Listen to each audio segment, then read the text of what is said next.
2013년도 논문인데요. 필러 컴플리케이션에 대한 논문이 되겠습니다.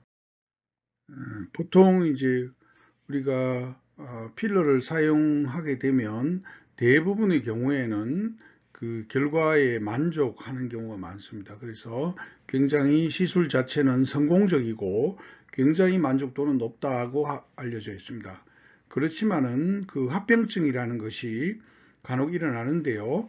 주로 이제 아주 마일드하거나 혹은 아주 때때로는 시비어하게 이렇게 보고가 되고 있습니다. 그래서 메디컬 에듀케이션 그 리뷰를 보면은 그 저자들이 주로 이제 그 테크니컬한 에러 그리고 어떤 합병증의 그 사인이나 심톰에 대한 이야기 그리고 어떤 치료를 할 때 어떤 알고리즘을 만들어서 쉽게 치료할 수 있는 그 매니지먼트에 대해서 이야기를 하고 있습니다.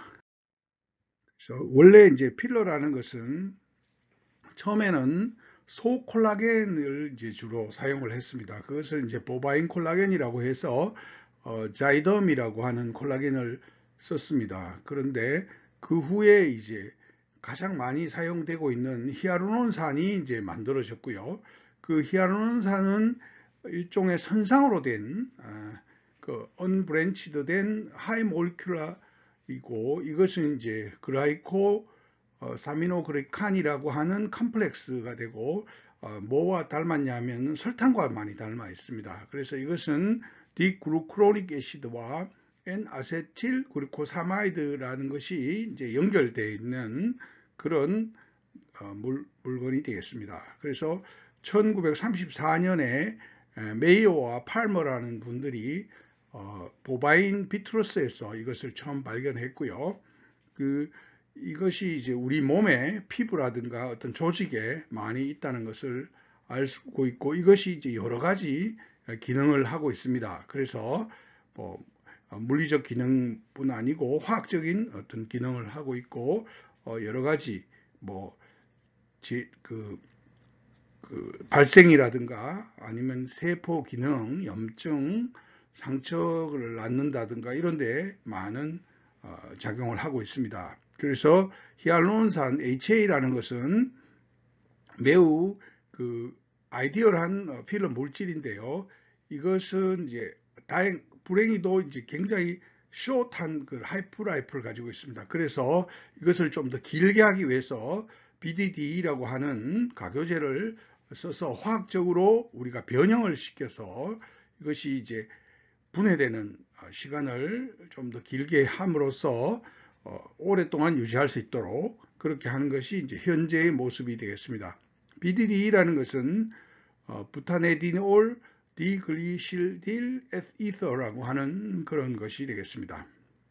그래서 우리가 이 이제 HA를 변형을 하게 되는데 가능하면 최소 변형을 합니다. 그래서 최소 변형을 하면 그 우리의 면역 체계로부터는 거부 반응이 잘 일어나지 않는 관용을 가지고 있으면서 우리 HA 필러로서의 기능, 다시 말해서 이제 유지기간, 롱제비티라든가 이런 것은 어느 정도 유지할 수 있도록 이렇게 하는 것이 목적이 되겠습니다.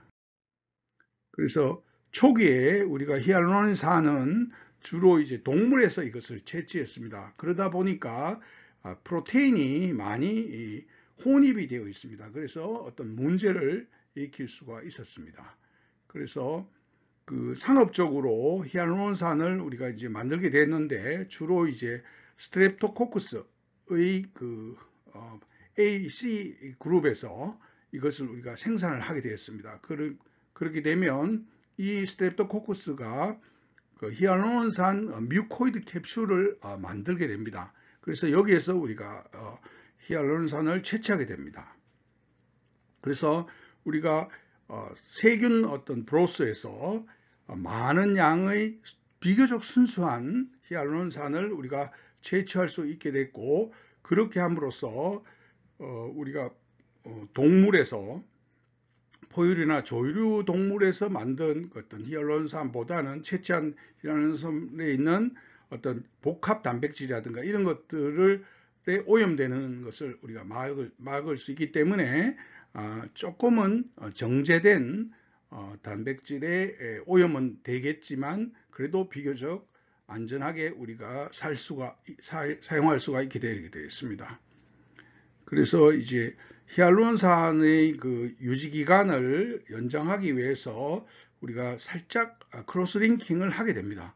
그렇게 함으로써 너무 많이 하게 되면 문제가 생기고 살짝 크로스링킹을 함으로써 조직의 관용을 감소시키고 그리고 다른 그 어떤 부작용을 일으키지 않도록 노력을 하게 되겠습니다. 그래서 우리가 히알루론산을 화학적인 구조는 우리 조직의 면역 체계 내에서 어떤 크게 벗어나지 않는 관용을 가지고 수용할 수 있는 범위 내에서 약간의 변형을 하는 것을 원칙으로 하고 있습니다. 그래서 초기에서부터 이렇게 필러를 보면 1981년도에 콜라겐으로서 자이덤이나 자이플라스트가 있었고요. 그 이후에 이제 변형된 것으로 에볼론스라는 것도 있었는데 이것은 이제 빨리 없어졌습니다. 그것은 부작용 때문에 그렇게 됐죠. 그 이후에 이제 2003년도에 히알루론산이 나왔고 여기에 대표적인 것은 레스트렌, 주비덤, 엘레베스 등이 있습니다. 엘레베스는 많이 붙는 단점이 있습니다. 그리고 2004년도에는 우리가 많이 쓰고 있는 스컬트라 같은 PLLA 성분이 있었고요. 2006년도에는 칼슘 필러인 레디어스가 2006년도에는 PMMA라고 해서 아테필 이런 제품이 FDA 승인을 받아서 사용되기 시작했습니다. 어쨌거나 HA 필러라는 것이 이제 필러 제품으로는 가장 주된 도미넌트한 필러 프로덕트로서 현재 가장 유용하게 잘 사용되고 있습니다.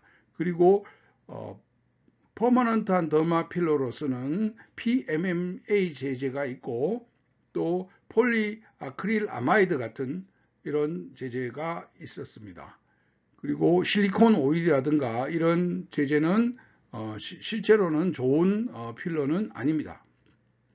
그래서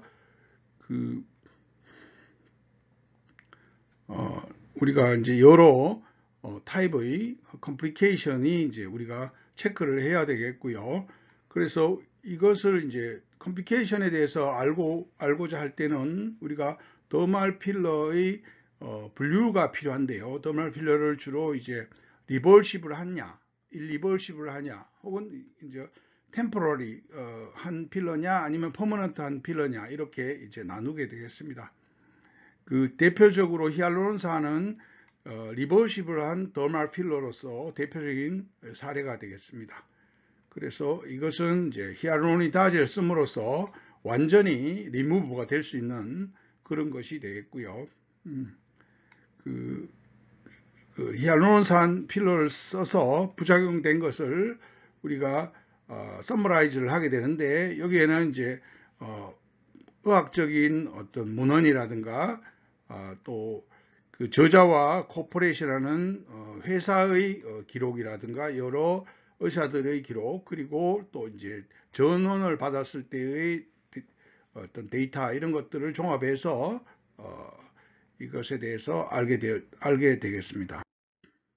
그래서 우리가 필러로 부작용을 일으킬 수 있는 것을 클래시피케이션 하면 주로 이제 기술적인 에러로서는 너무 많은 양을 쓰거나 너무 적게 쓰는 볼륨의 이펙트 그리고 깊이를 조절 잘못했을 때 너무 얇게 혹은 너무 깊게 그리고 위치를 잘못 선정한 로케이션의 문제 그리고 제품을 잘못 선정했는 inappropriate product 이런 문제가 있을 수가 있고 감염을 일으키는 것은 infectious agent로서 여러 가지 세균이나 곰팡이, 바이러스, 바이오필름 같은 것으로 인한 감염이 일어날 수가 있고 그 다음에 이제 면역적으로 이뮨 메디에이트된 어떤 프로블럼이 생길 수가 있습니다.